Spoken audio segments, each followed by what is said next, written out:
Well, good evening and welcome to another edition of the Florida Hockey Now Panthers Postgame. Coming to you from South Florida. The Florida Panthers just wrapped up a two-game swing through the New York metropolitan area. A lot of subway rides back and forth. They took the PATH train or New Jersey Transit or something like that from Manhattan to Newark today, and I think they were train logged. Florida Panthers lose for the second consecutive night. After losing to the New York Rangers on Monday night, the Florida Panthers take a 7-3 loss to the New Jersey Devils tonight at Prudential Center. Not a pretty game for the Florida Panthers. Fairly memorable in one sense. Sasha Barkov broke Olli Jokinen's all-time goal-scoring record for the franchise. He had tied Olli last week against Washington with goal number 188. Tonight he gets goal number 189. It was big in the moment. After the game, Sasha Barkov says, he did say some thoughtful things about it, but obviously when you lose 7-3, you probably don't want that to be the first thing to be asked, but it was such a big part of this franchise's history.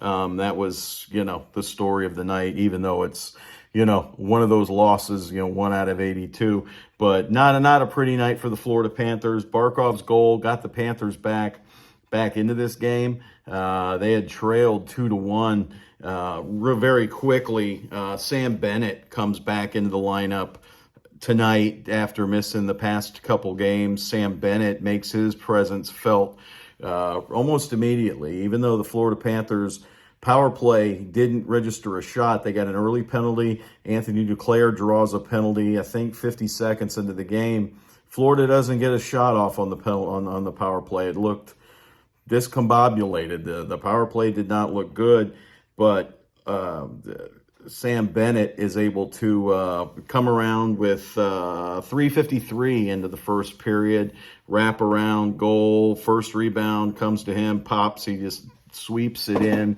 Florida Panthers up 1-0, even though they don't look very good. The New Jersey Devils come right back. Andreas Johnson gets his first of two. He scores at 15:46, one of two power play goals for the New Jersey Devils. They had that cooking, even though they'd been struggling on the power play. They go 2 for 4 on the power play. So the Florida Panthers penalty kill, which has been so good to start this season, let them down a little bit tonight. Jonathan Huberdeau got caught flat-footed there in the third period a little bit. Things happen. It is what it is. Florida goes into the second period down 2-1. The Devils score with 2:15 left in the first period, and that really seemed to wake the Panthers up. Those last 2 minutes of the first period, they were buzzing. They were really coming after the goalie there. What's his name? Mackenzie Blackwood. I was going to call him Mackenzie Starwood, the old Marriott thing, Sheraton, the Starwood. Anyway, Mackenzie Blackwood, the goalie for the New Jersey Devils. They really started to pepper him there in the last couple minutes. That carries over into the second. Sasha Barkov gets his goal. 24 seconds into the second period. Florida Panthers tie it up, looking pretty good. And then, lo and behold, a minute later, Gus Forsling with a nice shot to a hard-charging Owen Tippett. He knocks it through. Florida Panthers are up 3-2. 90 seconds into the second period, things are looking good. Well, that didn't stick around as Johnson gets his second. 30 seconds after Owen Tippett scores. So they tie it up. It's 3-3. PK Subban gets a goal late in the second. Florida Panthers are down 4-3 going into the third, and then the floodgates kind of open up. The Devils get another power play goal.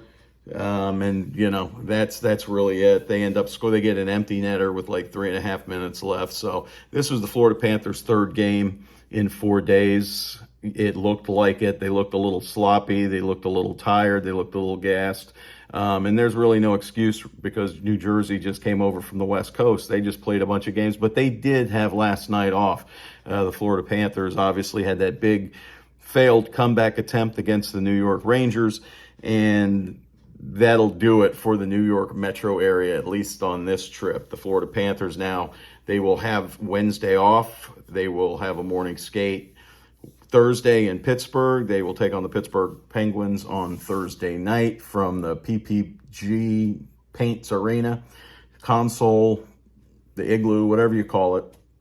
They should feel right at home because the two arenas are very similar. So it's like going from the same arena to the same arena. So we'll see what happens against the Penguins. Panthers need to just kind of put this one away. Spencer Knight got his second consecutive start, his first NHL back-to-back. Didn't go exactly the way he would like it. Looks like Sergei Bobrovsky practiced yesterday. I assume skated today. He dressed as the backup but did not go into the game. I would think that Bobrovsky gets back in there against his old pals, the Pittsburgh Penguins, on Thursday. So that'll do it from here. We'll have the morning skate for you on Thursday when the Panthers are in Pittsburgh. Don't forget to subscribe here on the YouTube channel. Don't forget to check out Florida Hockey Now. We'll have a nice story on Barkov and his record-breaking goal and how that all has worked out. I know you know everybody wants to read about Sasha Barkov. We'll have his quotes from tonight in that story first thing tomorrow morning. So anyway, thank you all. Appreciate it. And we will see you on Thursday as the Florida Panthers try to end what is now a 2-game losing streak against the Pittsburgh Penguins in Western Pennsylvania. Have a good night, folks.